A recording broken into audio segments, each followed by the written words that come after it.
al-fawaid, beberapa faedah yang dapat kita ambil daripada ayat-ayat yang kita baca ini insya-Allah. Wa fil ardi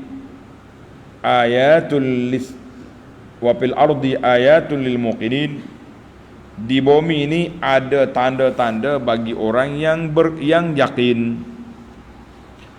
Tanda pelajar, ayat ini da'watun, seruan daripada Allah Azza wa Jalla kepada hamba-hamba Dia supaya berfikir dan mengambil iktibar. Dengan apa? Semua benda yang ada di atas muka bumi. Bukit, bukau, laut, sungai, telaga, perigi, berapa lagi? Tumbuh-tumbuhan dengan berbagai-bagai jenis, hayawan-hayawan yang ada pelbagai jenis. Karena itulah ulama bahasa kata apa? Dia kata lam yubayyinullahu hadhil ayat. Allah Taala tak sebut ayat. Apa ayat tu? Tak. Bal ja'at munakkarah. Dia mari dengan lapak nakira, wa fil ardi ayatun. Mencari dia. Semua benda yang ada atas muka bumi ni. Semua benda, sama ada yang melalui tabi'inya ataupun benda-benda yang baru terjadinya, bumi itu sendiri. Ulama-ulama, satu kumpulan ulama ni nama dia ulama geologi. Tulis itu, ulama geologi, ulama yang duk mengkaji bumi. Pengkaji bumi ni. Pengkaji bumi. Dia kaji batu jenis mana, tanah jenis apa, tanah ni sesuai untuk ditanam berapa. Dalam tanah ni ada ke tidak logam-logam, galian-galian, ada minyak. Pokok geologi dia kaji habis. Tapi geologi yang beriman, alhamdulillah. Geologi yang kafir, na'udzubillah. Dalam dunia Islam ni salah seorang daripada pakar geologi yang aktif dalam internet ni. Dia ada Facebook dia, ada channel dia, nama dia Dr. Zaghlul An-Najjar. Zaghlul, tulis Zaghlul Nagar, ni tulis, keluar dia punya web. Ni pakar geologi. Sahabat kita, orang Malaysia, di antara yang belajar di tahun 80-an dulu, mengaji di Zahran dengan Syekh Zaghlul Najjar, saudara Zaidi kita. Dia pakar geologi, mana pengkaji bumi, ramai lagi lah, tapi aktif yang kita nampak, tapi dia bahasa Arab, Zaghlul Najjar. Baik, tengok dalam internet Zaghlul tulis. Banyak ilmu-ilmu yang input, dia akan cerita kepada kita tentang apa? Tentang perkara ini. Jadi Allah Taala suruh kita tengok ke bumi. Hari ni kalau kita duk kaji bumi saja pun tak ada apa dah. Kita berpindah kepada faedah yang kedua. Tulis pelajar, faedah yang kedua, Allah kata apa? Wa fi anfusikum afala tubsirun.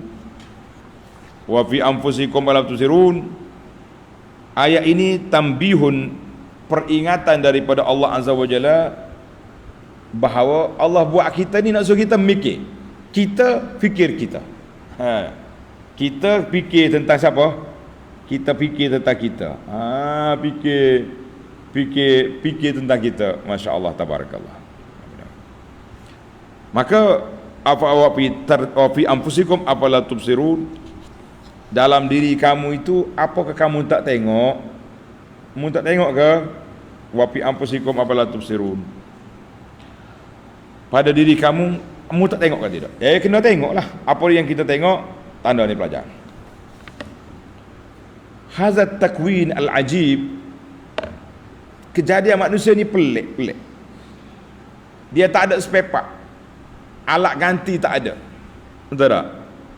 Kalau orang sakit lutut, kita ni banyak sebut hal lutut ni sebab kita duduk mengaji benda ni. Orang sakit lutut ni dia rapat. Ya, lutut kita ni dia ada minyak, ada grease. Kalau kita kata ada grease, macam gearbox ada grease. Lepas tu dia ada pelapik dia tu, hak putih kan. Bila hilang hak ni, grease pun tak ada, kita berjalan antara tulang dengan tulang, sakit lah. Jadi ulama semasa kata, ulama lutut kata kita kena tukar, replace lutut, ambil lutut bersih.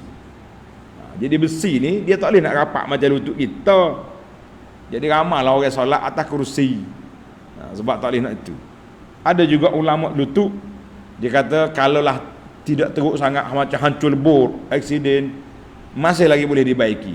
Hak ni pun khilaf di antara dua ulama lutut. Khilaf sungguh tu.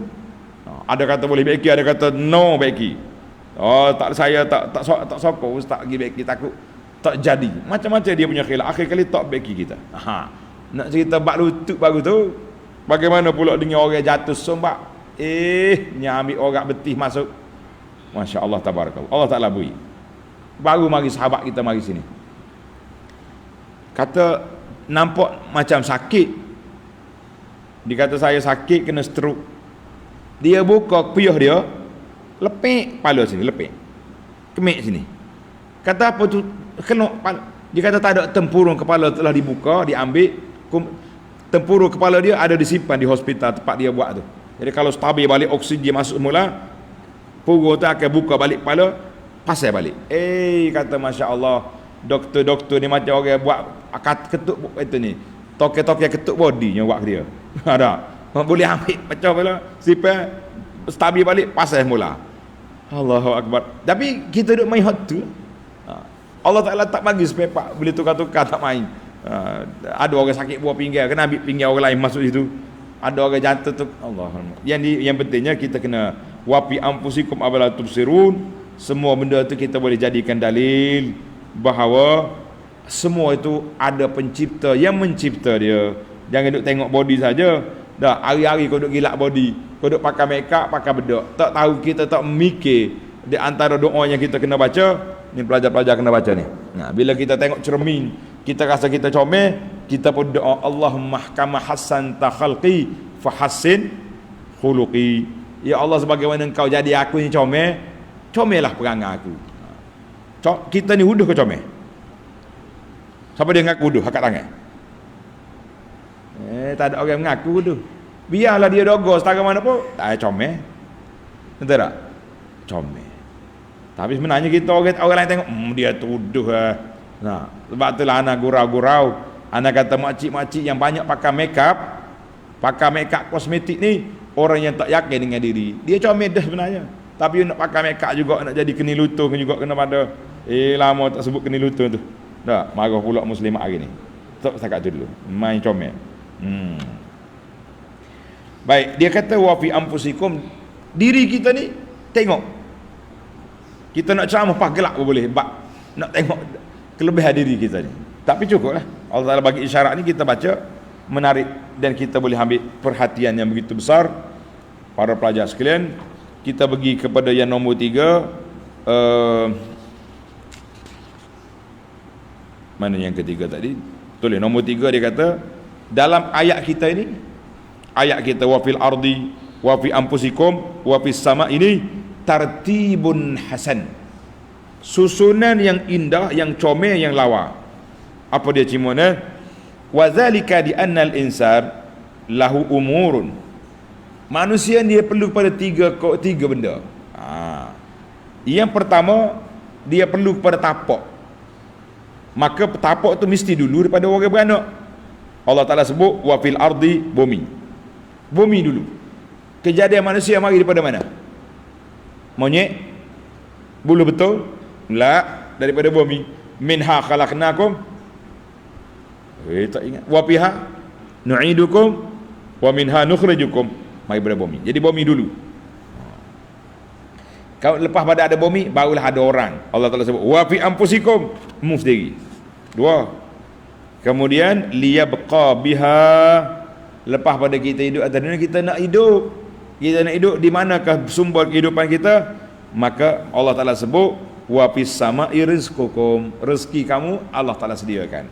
Jadi kita kata manusia ni, bumi itu tempat, manusia tu hak pelakon atas bumi, dan sumber kehidupan dia mari daripada rezeki dia tu mari juga daripada bumi. Alhamdulillah, kita syukur kepada Allah Subhanahu Wa Taala dengan apa yang Allah Ta'ala anugerahkan kepada kita ini. Kita jadilah manusia yang bersyukur. Boleh ke tak boleh? kena boleh lah. Maka yang ke berapa dah kita ni? Yang ke empat dah. Betul dah, yang nombor 4.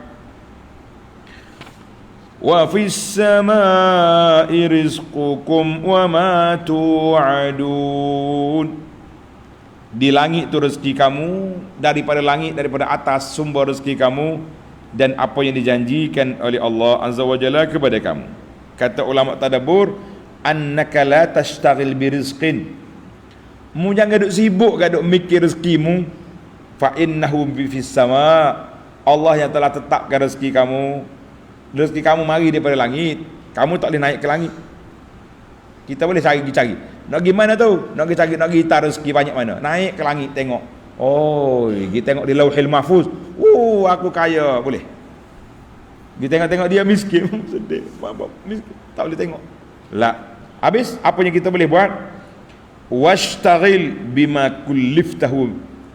Oleh itu, musibukkan diri kamu dengan apa yang Allah Ta'ala tetapkan kepada kamu. Kita tahu rezeki kita ada dah. Jadi kita kena berusaha untuk mendapatkan rezeki itu. Usaha. Jangan kata tidur di masjid ke mana, rezeki tu hatu boleh dah. Kalau aku tak kerja pun, mari juga. Mana ada boleh macam tu. Nganga mulut nak suruh masuk nasi dalam mulut, boleh? Tak boleh. Tu orang gila lagu tu lagu. Maka atas dunia ni kita kena buat apa yang diperintahkan oleh Allah. Amalan kita akan naik semula ke langit, dilaporkan kepada Allah Azza wa Jalla. Kerana itu kata ulama, as-salatu, tulis, as-salatu qar'u babir rizqi.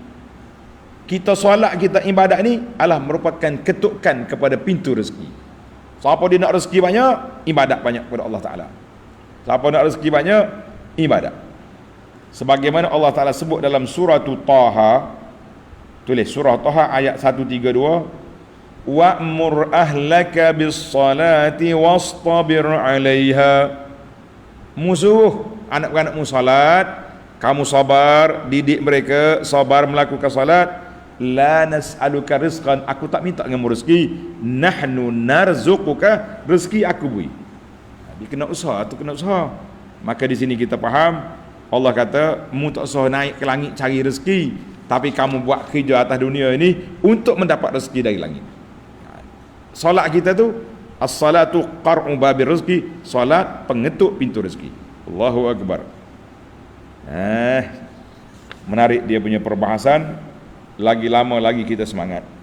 Wa fis sama'i rizqukum wa ma tu'adun, dan apa yang dijanjikan oleh Allah. Fi isari sighati tu'adun.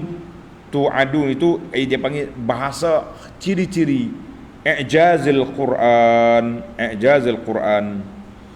Baiklah para pelajar sekalian, masa kita pun sangat terhad. Kita ambil yang terakhir. Allah Ta'ala sebutnya ayat yang kita baca ni, fa wa rabbis sama'i wal ardi innahu lahaqqun ma annakum tantiqun. Maka di langit itu, fa wa rabbis sama', demi Tuhan pemilik langit dengan bumi ini, apa yang disebut itu benar. Jadi Allah Ta'ala, Allah SWT aksama min qablu, sebelum daripada ini Allah Ta'ala telah bersumpah dah dengan beberapa tanda-tanda keagungan Allah Azza wa Jalla. Tuhan kata was-sama'i zatil hubuk, langit yang comel, yang indah itu. Ini kata di para ulama, kita naknya semua tempat itu disebut oleh Allah Azza wa Jalla. Disebut oleh Allah. Dan langit ada, bumi ada. Mu nak tajuk apa lagi ada?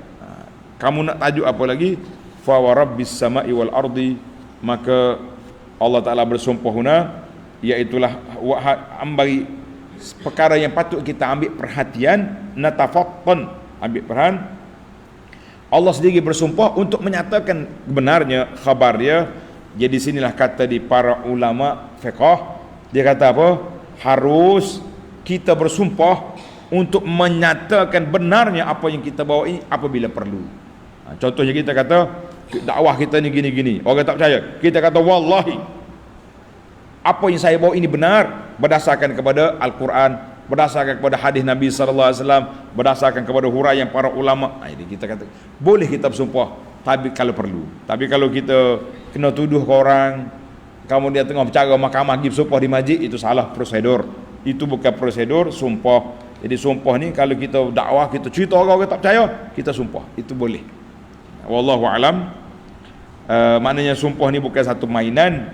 Sumpah ini apabila kita perlu nak menguatkan hujah kita, boleh kita bersumpah. Nanti kita belajar dalam kitabul al-aiman wan nuzur, dalam bab sumpah dan nazar, ada dalam kitab fiqh membahaskan panjang tajuk ni. Kalau tuan-tuan nak dengar bab sumpah-sumpah ni, coba buka kitab al-fiqhul manhaji.